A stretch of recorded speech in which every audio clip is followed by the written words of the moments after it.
Well, nobody said it was over when the Germans bombed Pearl Harbor, right? Well, don't tell Ron Paul supporters that the nomination fight is over.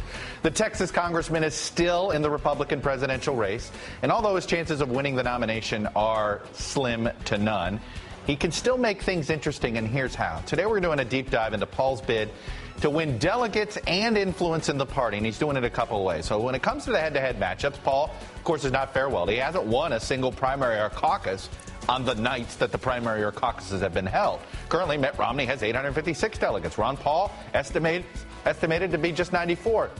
But that's not the whole story, and it's not stopping the 77-year-old from campaigning and firing up his supporters wherever he goes. The dictators and the pharaohs and the kings have been around for a long, long time. Freedom is a new idea.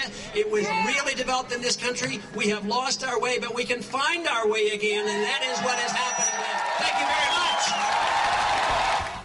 You know, the guy gets bigger crowds than Mitt Romney does. But the real fight for Ron Paul and his supporters is no longer on the campaign trail. What his campaign is focused on is the Republican convention in August, and it's working the delegate selection rules at county and state conventions around the country.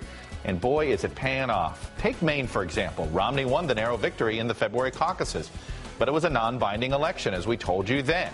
The actual delegates were chosen on Sunday in Augusta.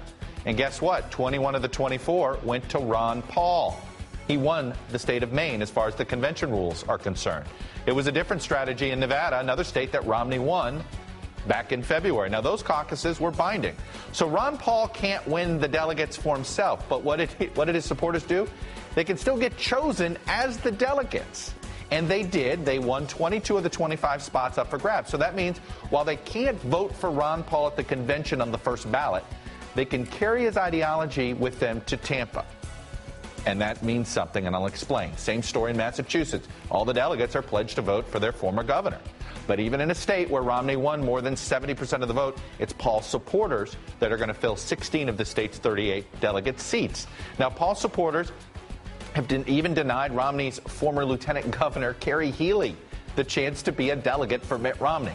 So what's the frontrunner's response to all this? His campaign says Governor Romney has a lot of respect for Dr. Paul and the energy his supporters bring to the process. As for individual state conventions, make no mistake that the Tampa convention will nominate Mitt Romney, and it will be his convention. But what happens if Ron Paul's supporters decide to stir the pot? For one, they can do some serious damage to Romney's attempts to unify the party. Even if they can't vote for Paul, it's possible that Paul's supporters turned delegates may just refuse to vote, maybe rather than vote for Mitt Romney. That's possible. Romney could still get the nomination, but it just may not be pretty or unanimous. So why would Ron Paul go to all this trouble? Well, for one, he wants a strong voice at the convention and possibly a shot at influencing the party platform. There's also the possibility he's paving the way for a future White House bid by his son, Kentucky Senator Rand Paul. And lastly, don't count out the possibility that the 77-year-old himself could run again. After all, he's done it 3 times already. What's one more? There are ways that these Paul-influenced delegates can mess around at this convention. They're not going to deny Romney the nomination. That we know. The party platform is a big deal. And guess what? Also the VP nomination. There is no pledge on that. If somehow Paul is somehow influencing 30, 40% of the delegates there, it's going to be a raucous convention.